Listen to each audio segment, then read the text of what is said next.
கரூர் துயரம் எதிரொலி. கரூருக்கு விஜய் செல்ல தடை, நீதிமன்றம் அதிரடி உத்தரவு. குழப்பத்தில் தவேகா நிர்வாகிகள். தமிழக வெற்றிக் கழகம் தலைவர் விஜய் சமீபத்தில் கரூரில் நடத்திய தேர்தல் பிரச்சார கூட்டத்தில் ஏற்பட்ட நெரிசலில் சிக்கி 41 பேர் உயிரிழந்த விவகாரம் தமிழகம் முழுவதும் பெரும் அதிர்வலைகளை ஏற்படுத்தியுள்ளது. மேலும் இந்த துயர சம்பவமானது தமிழக வெற்றிக் கழகத்தையே ஒரு ஆட்டிவிட்டது. அது மட்டுமில்லாமல் தமிழக வெற்றிக் கழகத்தின் 2ஆம் கட்ட தலைவர்கள் யாருமே வெளியில் தலை காட்ட முடியாத அளவிற்கு தலைமறைவாகிவிட்டதாகவும் தகவல்கள் வெளியாகி அதிர்ச்சியை ஏற்படுத்தியுள்ளது. இதன் காரணத்தினாலேயே சமீப 2 வார காலமாகவே தவேகா நிர்வாகிகளும் அமர்ந்து போய் இருப்பதாகவும், அதாவது எந்த அறிக்கையும் எந்த ஒரு அறிவிப்பும் இல்லாமல் தலைமறைவாகவே இருந்து வருவதாகவும் தகவல்கள் வெளிவந்து கொண்டிருக்கிறது. அது மட்டுமில்லாமல் கரூர் பாதிக்கப்பட்ட மக்களை சந்திப்பதற்கு தவேகா தலைவரான விஜய் கரூருக்கு செல்ல இருப்பதும் தாமதமாகிக் கொண்டே வருகிறது. இது தொடர்பாக தனிநபர் விசாரணை ஆணையம் அமைக்கப்பட்டு வழக்கு தொடர்பாக விசாரணை நடந்து கொண்டிருக்கிறது. அதே சமயம் கட்சியின் நிர்வாகிகள் மீது வழக்கு பதிவு செய்யப்பட்டுள்ள நிலையில் அவர்களை கைது செய்யவும் போலீசார் தீவிரம் காட்டி வருகிறார்கள். இதனால் இந்த சூழலில் இருந்து எப்படி மீண்டு வருவது என விஜய் ஆலோசித்து வர அவருக்கு எதிராகவும் ஆதரவாகவும் பலரும் தங்கள் கருத்துக்களை தெரிவித்த வண்ணம் இருக்கின்றனர். இந்த நிலையில் விஜய் இந்த வாரம் இறுதிக்குள் கரூருக்கு நேரடியாக சென்று பாதிக்கப்பட்டவர்களின் குடும்பத்தை சந்திக்க திட்டமிட்டுள்ளதாக அவரது கட்சி சார்பில் தகவல்கள் வெளியாகி வருகின்றன. இது குறித்து இமெயில் மூலமாக தலைமையில் இருந்து காவல்துறைக்கு பாதுகாப்பு கேட்டும் அனுமதி கேட்டும் கடிதம் அனுப்பியிருப்பதாக தகவல்கள் கிடைத்துள்ளது. காவல்துறை பாதுகாப்பு மற்றும் அனுமதி தர மறுக்கும் நிலையில் மாவட்ட ஆட்சியரை நேரடியாக சந்தித்து பாதுகாப்பு வேண்டி தமிழக வெற்றிக் கழகம் கட்சியினர் திட்டமிட்டுள்ளதாக கூறப்படுகிறது. அதை மட்டுமல்லாமல் இந்த வார இறுதிக்குள் பாதிக்கப்பட்ட நபர்களை நேரடியாக சந்தித்து அவர்களுக்கு ஆறுதல் தெரிவிக்க விஜய் திட்டமிட்டுள்ளதாகவும் கூறப்படுகிறது. மேலும் அது மட்டுமில்லாமல் தமிழக வெற்றிக் கழகம் சார்பில் புஷி ஆனந்த் உள்ளிட்ட 2ஆம் கட்ட தலைவர்கள் மீது நடவடிக்கை எடுக்கலாமா என்று நடிகர் விஜய் திட்டமிட்டு வருவதாக கூறப்படுகிறது. கரூர் சம்பவத்திற்கு பிறகு தமிழக வெற்றிக் கழகம் கட்சியில் 2ஆம் கட்ட தலைவர்கள் எல்லாம் மாயமாகிவிட்டார்கள். ஒருவர் விடாமல் எல்லோரும் கிட்டத்தட்ட தலைமறைவிட்டார்களாம். விஜய் மட்டும் இருக்கிறார். ஆனால் அவரும் கூட பனையூர் வீட்டில் கஞ்சம் அடைந்ததாக சொல்லப்படுகிறது. இதனால் தமிழக வெற்றிக் கழகம் கட்சி கடுமையான எதிர்ப்புகளை சந்தித்து வருகிறது. கரூர் விவகாரத்தை எதிர்கொள்ள வேண்டியது பொதுச் செயலாளர் கடமை. ஆனால் அதே புஷி ஆனந்த் இந்த விவகாரங்களை எதிர்கொள்ளாமல் தலைமறைவாகிவிட்டார். அவரின் முன்ஜாமீன் மனுவானது சென்னை உயர்நீதிமன்ற மதுரை கிளையில் தள்ளுபடியாகிவிட்டது. அந்த மனுவிற்கு எதிராக மேல்முறையீடு இன்னும் செய்யப்படவில்லை. கரூர் சம்பவம் நடந்த அன்று திருச்சி பைபாஸில் அவரின் ஃபோன் சுவிட்ச் ஆஃப் செய்யப்பட்டுள்ளது. அதன் பின் அவர் ஃபோனை ஆன் செய்யவே இல்லையாம். அப்படியே தலைமறைவாகிவிட்டாராம். அங்கிருந்து அவர் ஏற்காடு சென்றதாக நிறைய தகவல்கள் வெளியாகின. அங்கே ரிசார்ட் ஒன்றில் அவர் பதுங்கியுள்ளதாகவும் கூறப்படுகிறது. அதன் பின்னர் அவர் வீரப்பன் வாழ்ந்த சத்தியமங்கலம் காட்டிற்கு ஓடிவிட்டார் என்று ஒரு பக்கம் கூறப்படுகிறது. அவர் வங்கக்கடலில் கப்பல் ஒன்றில் பதுங்கியிருக்கிறார் என்றும் கூறப்பட்டு வந்த நிலையில் இப்போது அவர் எங்கே இருக்கிறார் என்பதே தெரியவில்லையாம். இன்னொரு பக்கமோ நிர்மல்குமார் தலைமறைவாகி இருக்கிறார்.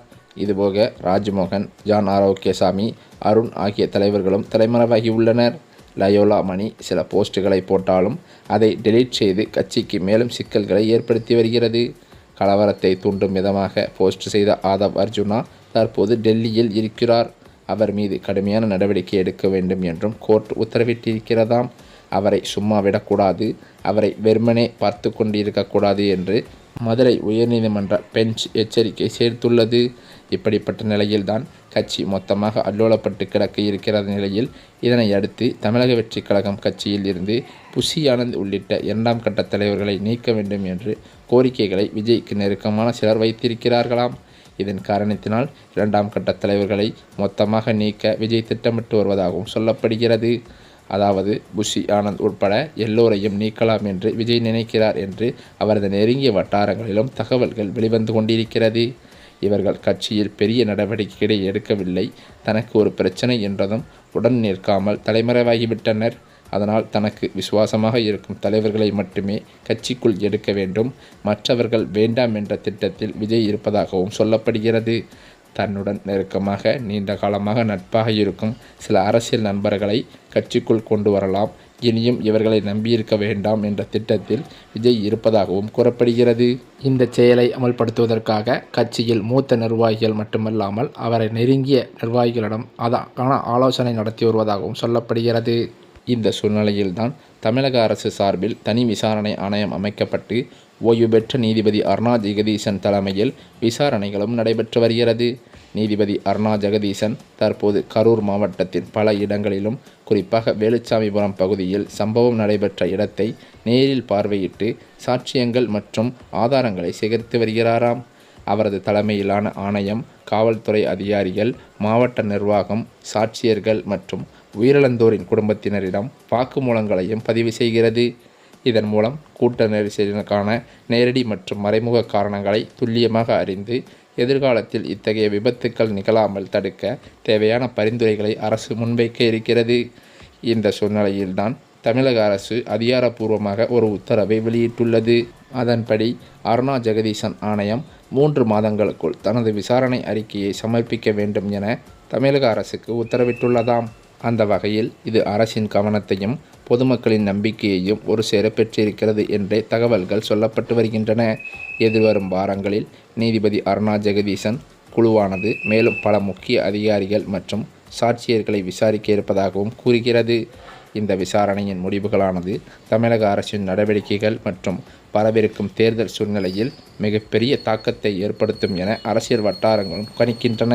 இப்படிப்பட்ட நெருக்கடியான சூழ்நிலையில்தான் தமிழக வெற்றிக் கழகத்தின் சார்பிலும், அதாவது விஜயின் சார்பிலும் வழக்குகள் தொடரப்பட்டு அவர் புகாரின் அடிப்படையில் ஏற்பட்ட அந்த வழக்குகளை சந்தித்து வருகிறார்களாம். அது மட்டுமில்லாமல் தமிழக வெற்றிக் கழகம் மற்றும் விஜய் மீது பல புகார்கள் எழுந்து வருவதாகவும் பொதுமக்கள் மத்தியில் தகவல்கள் வெளியாகியுள்ளது.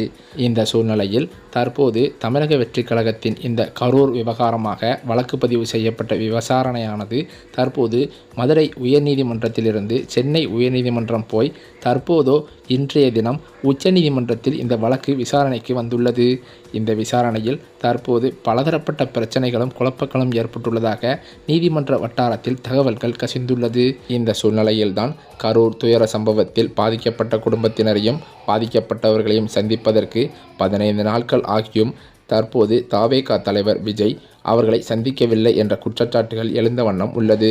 அது மட்டுமில்லாமல் அவர் கரூர் செல்வதற்கு தற்போது நீதிமன்றமே தடை உத்தரவு பிறப்பிக்க இருப்பதாகவும் அதிர்ச்சி தகவல்கள் வெளியாகி வருகின்றன. இது தமிழக வெற்றிக் கழகத்திற்கு பெரும் பின்னடைவாகத்தான் பார்க்கப்படுகிறது.